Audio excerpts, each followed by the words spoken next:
नमस्कार दोस्तों, जय जोहार। मैं कौशल तिवारी और बिहनिया संझा में आपका स्वागत है। विश्व स्तरीय व्यवस्था, भव्यता और मीडिया की भक्ति के बीच 2025 का महाकुंभ इसलिए भी याद रखा जाएगा क्योंकि इस कुंभ में देश के प्रधानमंत्री नरेंद्र मोदी के आपदा में अवसर का भरपूर इस्तेमाल किया गया।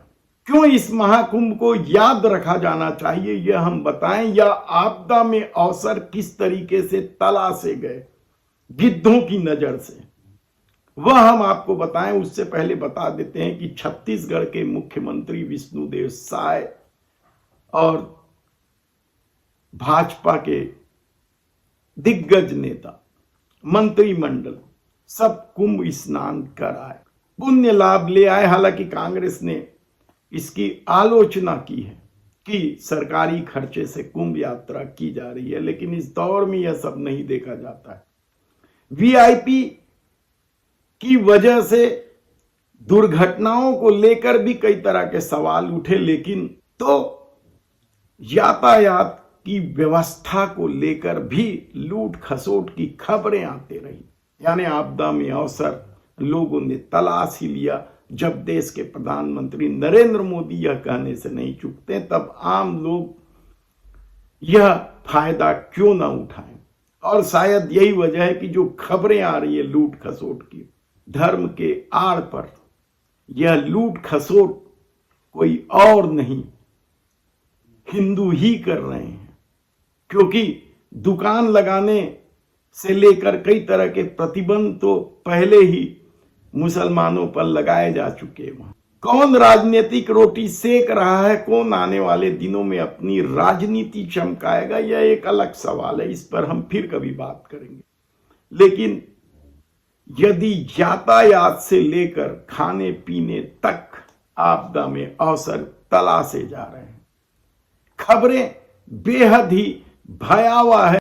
लेकिन इस दौर में मीडिया की जुबान सील दी गई है, जुबान पर ताला लगा दिया गया। और शायद यही वजह है कि 10 रुपए की पानी की बोतल धड़ल्ले से 30, 40 या 100, 150 तक बिक रहे हैं।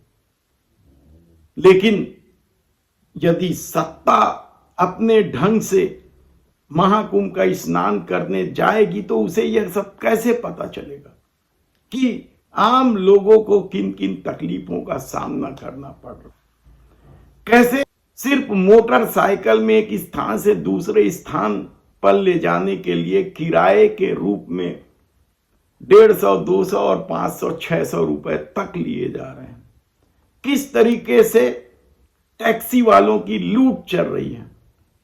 छत्तीसगढ़ से आप प्रयागराज जा रहे हैं टैक्सी किराए में लेकर, तो उसका किराया 48,000 से लेकर 60,000 रुपए तक देना पड़ रहा है। चाय जैसी चीज भी यदि सही कीमत पर ना मिले या 25, 50, 100 रुपए में मिलने लगे तो आप सोचिए कि किस तरीके से संकट का सामना करना पड़ रहा है श्रद्धालुओं को। जो खबरें आ रही हैं खाने पीने को लेकर, वह भी बेहद ही हैरान कर देने वाला है। यदि 400 रुपए, 300 रुपए में आलू के पराठे मिल रहे हैं तो आप सोच सकते हैं कि आपदा में अवसर की तलाश किस तरह से की जा रही है। लेकिन सत्ता अपने में मस्त है, उसका अपना प्रोपोगेंडा है। वह तो दावा कर रही है कि यहां आने वालों को निःशुल्क भोजन दिया जा रहा है। मीडिया प्रचारित प्रसारित कर रही है। कभी वह अडानी और इस्कान के भंडारे को दिखाती है तो कभी किसी और संस्थान के भंडारे को दिखाती है। लेकिन होटल, ढाबा, चाय ठेले में क्या स्थिति है यह आप समझ सकते हैं।